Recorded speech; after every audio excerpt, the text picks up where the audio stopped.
Welcome to the Senior Seminar in Environmental Science presentation.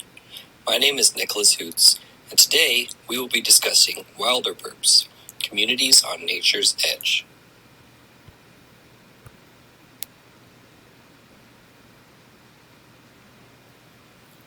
Overview. The following topics will be discussed in this presentation. We will initially go over the purpose and the reasons behind the presentation itself. We will then move on to the author, including his educational background and current employment. We will then move on to the background of the presentation, which includes the period of review of the book and the publication date. We will then move on to influence in the field, which will include some statistical data, information from within the book, and how it applied to the field of environmental science.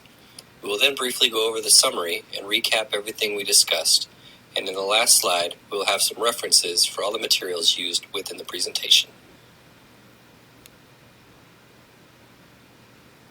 The purpose of this presentation is to introduce topics covered in Wilderburbs, Communities on Nature's Edge, and provide insight to the environmental impacts that population growth had in these rural areas. The information presented in the book represents statistical research performed by the author, as well as references to historical events and human impact intervention into the natural environment has had.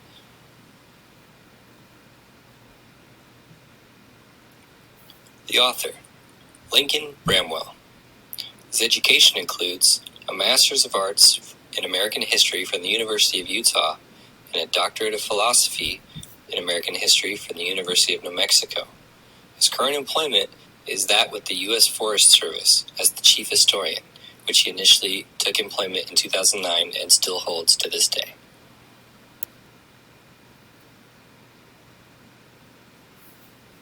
Wilderburbs investigates rural development in the western United States by focusing the attention on a few highlighted communities as part of the core foundation of the author's research. These areas may be in different regions, however, they represent the variety of styles that homebuyers have sought out to live beyond the fringe of modern suburban communities. Rural focal locations featured in the book include Paco communities in New Mexico and Snyderville Basin, just outside of Salt Lake City in Utah. The book, which was published in 2015, was published by the University of the Washington Press.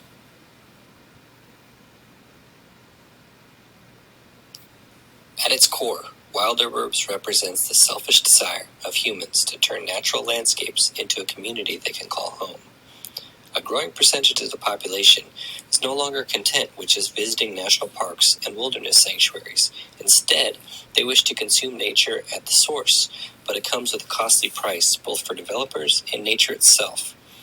A 2016 review by the American Historical Association stated, Bramwell shows that practitioners of the rural development attitude never adequately accounted for the messy reality of nature or the complications that would arise from attempting to turn remote, natural spaces into subdivisions.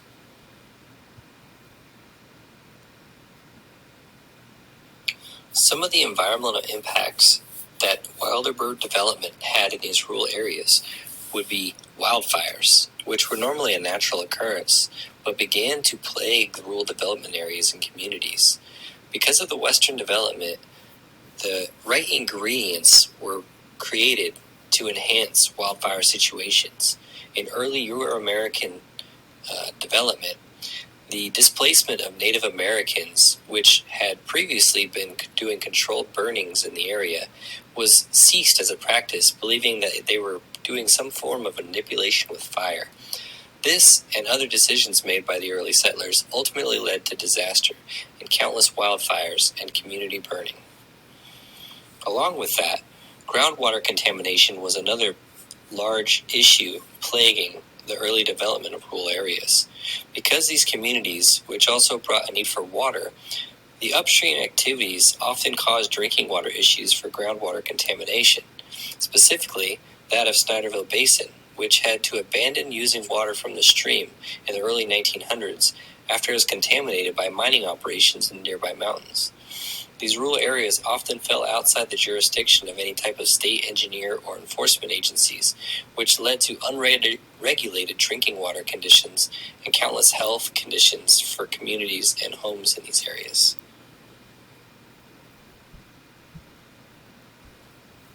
To summarize wilder burbs, the early expansion to the west and continued development of rural areas today represents a desire to be apart from developed communities, yet to have the comforts that they're used to in a region that's less populated and seemingly safer to those that live in them.